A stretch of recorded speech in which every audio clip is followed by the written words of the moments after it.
So Star Wars Rebels. All right. This was a great panel. I really loved it. The cast was so involved. Yeah. Like, at one point, I guess I'll just go ahead and get into this. At one point, they mentioned that they announced, Dave Filoni, the director, got up and announced that this was going to be the last season of Rebels. And as soon as that happened, several of the cast pulled out their phones to video reaction to our reactions to that news. The girl that voices Sabine, I don't remember her name. Yeah. Anyway, she had to pull out tissues because she was starting to cry because she's so involved and attached to this, which I think is awesome. Like, it's one thing for actors to be involved in this, but for voice actors in a children's TV show to be so involved in this that they are going to be upset when the 4th season of a show, which isn't that long, is the last, then I think that's just incredible. That promises a lot. I loved his statement, Filoni's statement, when people were like, "Aw," and he was like, "Look, guys, I know that this sucks, but I know what it's like to not be able to finish the series." Oh my gosh! At least he's going to be able to like put the bow on it that he wants to. While with Clone Wars, I mean, we've kind of gotten some of his writing.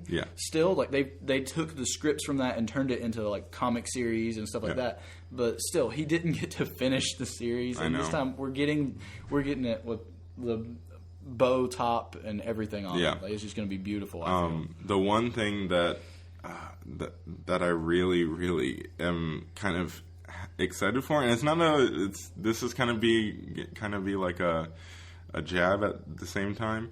They literally do not have time for filler next season. They don't have time for it. So hopefully this means that we will not have as much filler as last season. Well, he did say this season's not going to be like any other season. This is going to feel very different. And you can tell that just from watching the trailer. The trailer had it was a great trailer. Like, all right, bold statement. It is comparable with The Last Jedi to me because of its feel. Like, it is so dark. Like, it starts with Hera. If you haven't watched it yet, you need to look it up. It starts with Hera, like, just saying, this is the story of a boy who lost his way and a girl who, like, and like, going through everyone else except for her. Like, this is the end. It's all we know. Hera's surviving, and we know Chopper survives. Yeah, both of them make it to what? Rex. Yes, Rex. Yes, Rex is going to survive. So Hera, Chopper, and Rex, and the Ghost, we know are surviving up until Rogue One at least. Rex, we know, is confirmed to have lived to the Battle of Endor, supposedly, based on this one picture of him wearing Endor-style armor. Which is a little bit of a stretch, but at the same time, whatever. If you recognize it, you recognize it. But and it just immediately started going into, like, you were seeing fighting, and it's going to be an emotional season. And I love it. Sabine will probably live as well. I can see that. This is where we can get into who can die and all that. But I want to go back to that line. Yeah, go on. Okay, because this is because the way it's worded. Now, I don't want to like be like, oh, semantics and all these different, but the way it's worded, she says this is a story about a boy who what is it? I believe it's a boy who lost his way. A boy who lost his way and a girl. So it's about those two, and then it goes on, and if I'm not mistaken, it talks about how the others helped them and were joined them. Okay. So it's the way it was worded made it. I was like, why are they making it so Ezra and Sabine are the main characters? I got that feel too, because there was a long pause before they started naming everyone else. Exactly. So this makes, and they went heavy into the Mandalorian stuff in the panel where they're like, we're going to be doing all this. Sabine's going to have tons of stuff to do this season. Bringing back Bo-Katan. Yeah, you're going to be introduced to new Mandalorians. There's going to be Mandalorians that you know from before, and they kind of left that open-ended. We have an idea. Well, actually, I think I just spoiled it. Oh, whatever. Sorry, everyone. It's okay.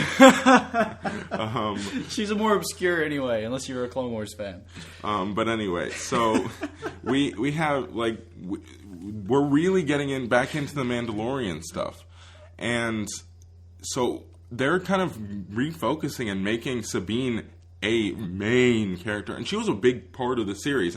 But it was almost like a whole... And it's still going to be a whole team thing. Oh, yeah. But I think they're just making sure that the focus is on these two this season. And I thought that was really interesting. Yeah, and I mean... I was talking to one guy right after the panel. Me and Miles ran over to the Del Rey Books panel, which I'll be talking about that here in a little bit. But we were talking to some people in line that were also in there, and they speculate. One of them speculated, what if this is post Return of the Jedi, Hera like telling a story to the next generation about her crew and their story, like this entire show was flashback. Like that, I think that's an very interesting idea, and like the way it's worded, I could definitely see that. I know that doesn't really impact the plot that much, but it's still very interesting to think about that. All right, so Hera, Chopper, Rex most likely live, right? Yes. Sabine, I could easily see her living. Yeah, she'll go back to Mandalore. And we know the Mandalorians aren't, as far as we know, aren't very involved in the Galactic Civil War with the Empire, because they've got their own issues. Side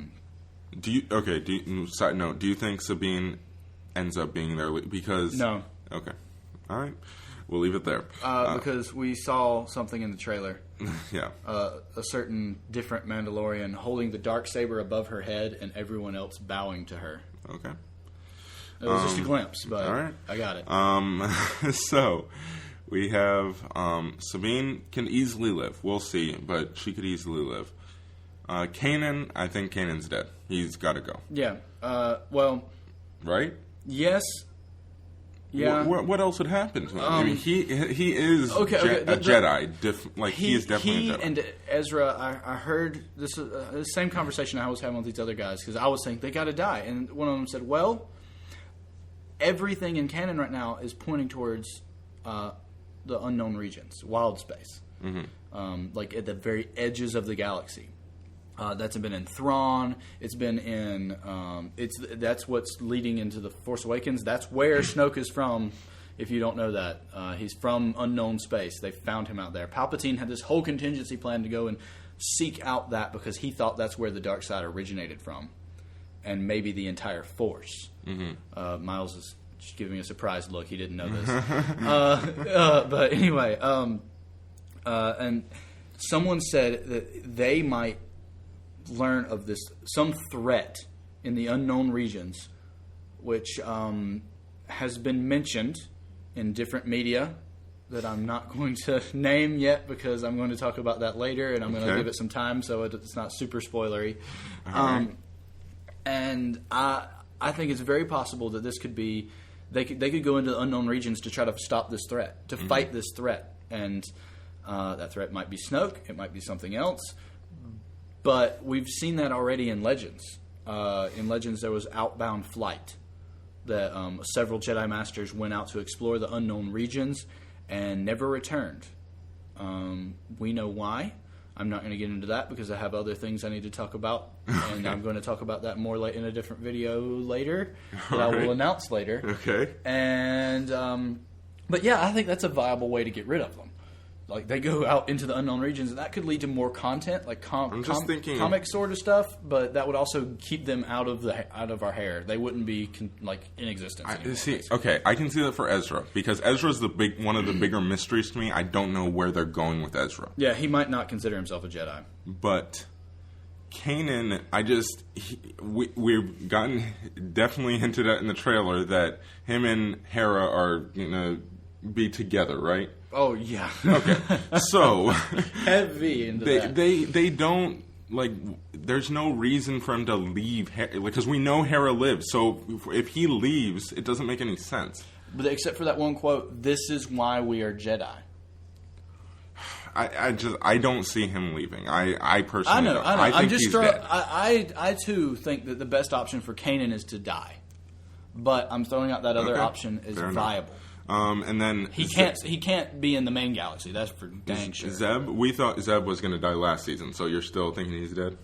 Yeah, I still think he's dead. Yeah. He's one of the last Lasat. They got to kill him off. Yeah. Make it a tragedy. And then, like, Callus can be all upset about it. Yeah. Callus looked awesome in the Dude, trailer. he's got a whole new look. I know. What do they call him now? Hot Callus? Hot Callus, got the displaced hair and all that. Like, I just made such a big difference. Apparently, people were like, there's tons of fan fiction already for that. And I'm just like, all right, I didn't know about this. I don't want to know. Yeah, they think that might have been started from inside the studio, though, because that was an in-studio joke at first. Yeah. But anyway. All right. Is there anything else from Rebels? Oh, yeah, we got to see the first episode of the season. Well, also, there was another big announcement. Yes. Let's talk about that. Warwick Davis is in it now. Yes. He's going to be voicing Rook, who I'm so excited for, who is part of an alien race called the Nogri, who were sworn to the Empire in Legends and literally worshipped Vader, which is, I mean, how can you not? But but the Rook was Thrawn's personal bodyguard, and has a very interesting story. That can I tell y'all say what I told you guys in the panel? Sure. I mean, it's been out for 20 years. I know we try not to go. We try not to use that excuse and spoil it. But in Legends, Rook was the one that killed Thrawn. When the truth came out that the Empire had been deceiving his entire race for like decades and decades into thinking that they should be servants of the Empire, Rook bided his time because the rebels were incapable of overcoming him. Mm-hmm. And literally stabbed his spear through Thrawn's back. And, and Thrawn was satisfied with that death. He just looked down and he went, like, said something, like, I don't remember exactly, but I think it was like something to the effect of, fascinating, and then died. So, yeah, and who knows if that's the direction they're going in the show. Yeah, I don't know. But we haven't set it up at all. So we saw some awesome fighting of Rook, though. Like, he like, freaking, like, grabbed somebody with his legs, threw him over his head, and, like, it was just... If they go in that direction, they're going to have to really set him up as a character this season. Yeah. And, again, they don't have too much time. They have one season. So that was announced. And, all right, briefly, because I don't want to do this song and dance again. We've talked about this before. Ahsoka. Dave Filoni came out wearing, and when he was on the panel, he wore he wore a shirt that said "Ahsoka lives" and had a question mark. Then, after the trailer was shown, he came out and he had changed it so it was an exclamation point. So it said "Ahsoka lives," like as a statement. Now, as an exclamation, whatever. So, what do you take away from this? Some people are saying, okay, because he never verbally acknowledges the shirt whatsoever, not a single word about it. He just grinned when everybody started cheering. And the one thing that leads to my theory, and I believe your theory as well, he did say that he was not done with Lucasfilm animation. He said this is Rebels being over does not mean like he's going to continue on with Lucasfilm animation. So, do you take this like a lot of people are taking it like Ahsoka's going to be back in Rebels? She didn't die. All this different stuff. There was nothing pointed to that in the trailer, and I think there would be way too much explaining that would need to happen during this season if she was to be back in Rebels for that to be the case. I think, like you, that this is we've discussed this. Yeah, that was a reference to another thing that he's working on. Like we have the Ahsoka novel, which is really good, but it's over a very short period of time. I don't know if I've talked about that very much, honestly. Anyway, but this might be telling her story between the Clone Wars and when we see her in Rebels, which would be very interesting. I think that would be a good series. It wouldn't be very long, maybe 1-2 seasons max, I think. But I think that's more of a statement of that. Now, I did hear some stuff of some talk of when in the trailer we hear Kanan say, "This is why we became Jedi." Mentioned that he might not have been talking to Ezra at that point. He may, or I think actually no, Ezra probably. I think Ezra said that, or no, Kanan did say that. I don't know. He might not have been speaking to Ezra, but instead speaking to Ahsoka, because Ezra is not a full-blown Jedi.